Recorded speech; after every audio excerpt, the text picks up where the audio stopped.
Good morning, guys.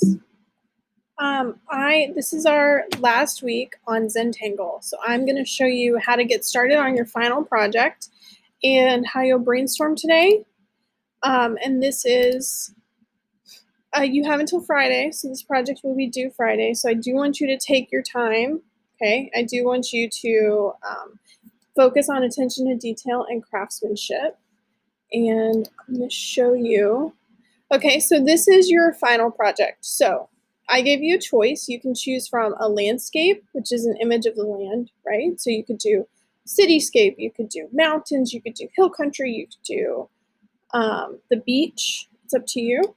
I gave you the option of an object, so you could look around your house and see what you have and what you want to do. And then I also gave you the option of choosing an animal.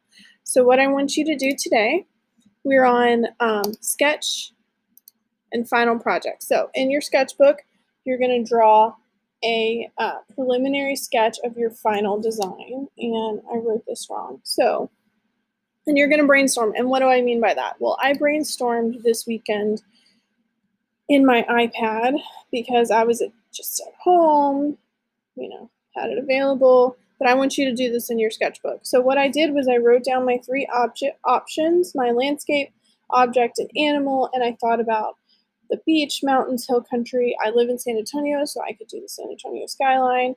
Then I thought about objects that I had around the house. I had some flowers in front of me.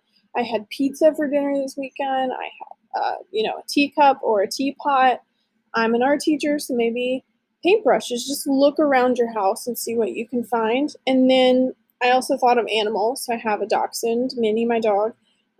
Cats are great. Giraffes are one of my favorite animals. Okay, so then I decided on pizza. And the next thing that I'm going to do is sketch that out, which I've done here. And when you sketch it out, you're going to think of where all of your, this is actually step 4, you're going to think of where all of your patterns can go.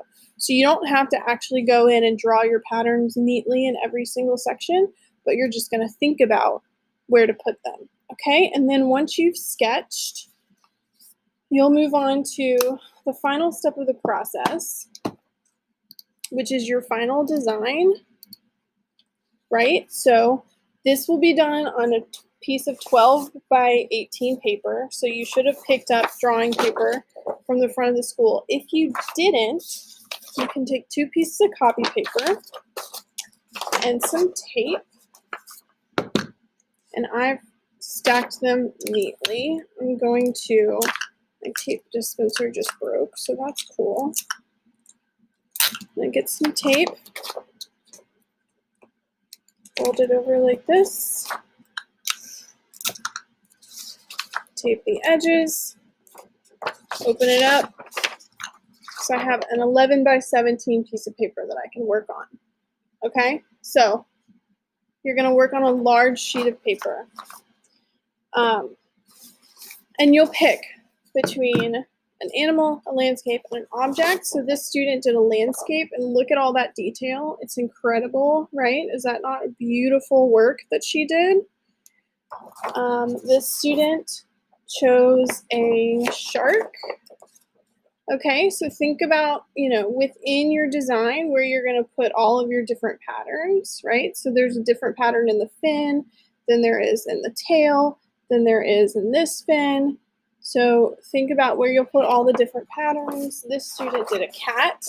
Even though it's a silhouette of a cat, she broke up the different parts within the cat, right? So you're going to need to include at least 16 patterns, because remember we practiced 16.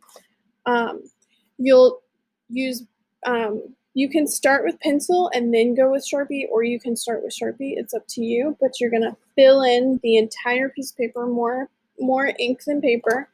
And if you need any other instructions, there is a rubric right here. Okay, so if you want to get a 100, you would do all of these things in this 10-point column. So plan carefully, design effectively, use space effectively. Try unusual and complex combinations. So, make it a little more interesting. Put your best foot forward. Make sure you finish it and you take pride in your design. Your work is beautifully and patiently done. You pay attention to detail. That's really important.